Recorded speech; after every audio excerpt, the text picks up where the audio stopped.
दोपहर का टाइम था और जापान की सड़कों पर बहुत ही ज्यादा संख्या में पब्लिक इकट्ठा होती है और प्रोटेस्ट करने लगती है, जो कि शिजुका के ऊपर था और डोरेमोन की कंपनी के ऊपर था। अब ऐसा क्यों था, आइए जानते हैं। तो आपने डोरेमोन में ऐसे सीन तो देखे ही होंगे जिनमें आमतौर पर शिजुका बाथरूम में नहा रही होती है और तभी वहाँ पर नोबिता और डोरेमोन एंटर हो जाते हैं। ये सीन्स नॉर्मल है डोरेमोन सीरीज में, लेकिन वहाँ के पेरेंट्स के लिए ये बिल्कुल भी नॉर्मल नहीं था और इसी वजह से उन्होंने जापान की स्ट्रीट्स पर आके ऐसा भारी प्रोटेस्ट करा, क्योंकि वो नहीं चाहते थे कि उनके बच्चे भी ऐसी चीजें देखकर बिगड़ने लगे। और यही चीज सेम डोरेमोन के साथ इंडिया में भी हुई थी।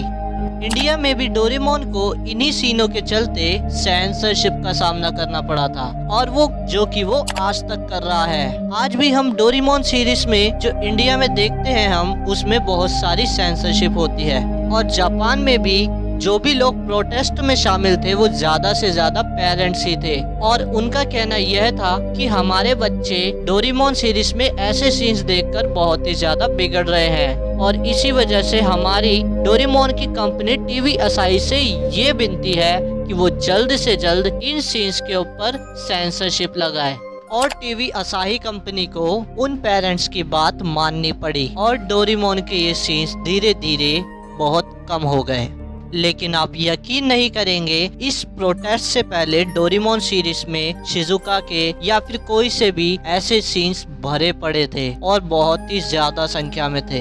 लेकिन ये ठीक बात भी थी, क्योंकि वो सीन्स होने भी चाहिए। मैं ऐसा इसलिए कह रहा हूँ कि डोरेमोन सीरीज बच्चों को टारगेट करके नहीं बनाई गई थी। डोरेमोन सीरीज दरअसल मैच्योर ऑडियंस की कैटेगरी में आती थी और उन्हें ही टारगेट करके बनाई गई थी।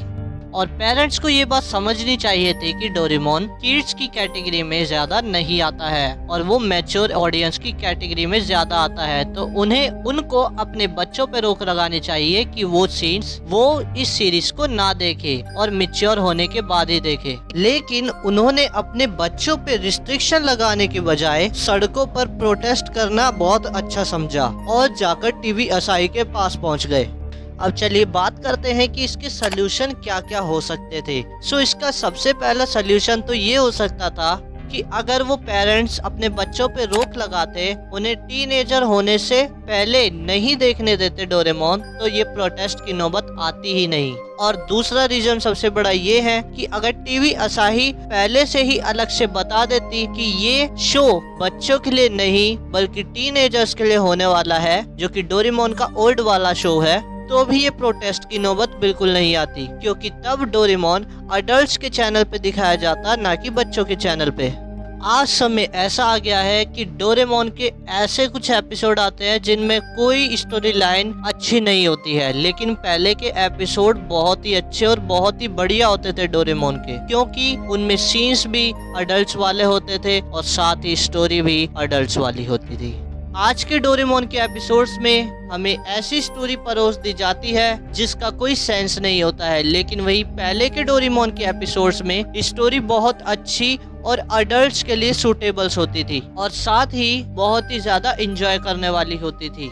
आज के डोरेमोन की एनिमेशन क्वालिटी बहुत ही ज्यादा घटिया बनती जा रही है, लेकिन वही आप पहले के डोरेमोन की एनिमेशन क्वालिटी देखोगे तो वो बहुत ही ज्यादा इंटरेस्टिंग और कमाल की होती थी और उस एनिमेशन को देखने में मजा भी बहुत आता था। तो आज की और डोरेमोन की पहले की एनिमेशन क्वालिटी को कंपेयर करेंगे तो आपको बहुत ही बड़ा डिफरेंस देखने को मिलेगा।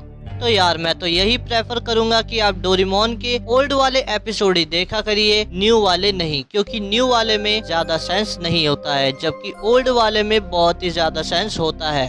आज की वीडियो यही खत्म होती है, लेकिन जाते जाते मैं आपसे एक ही गुजारिश करूंगा कि आपको वीडियो अगर पसंद आई है थोड़ी सी भी जरूर से वीडियो को लाइक कर दे और चैनल पे नए है तो सब्सक्राइब कर दे। तो मिलेंगे अगली वीडियो में ऐसे ही इंटरेस्टिंग टॉपिक के साथ, तब तक के लिए गुड बाय।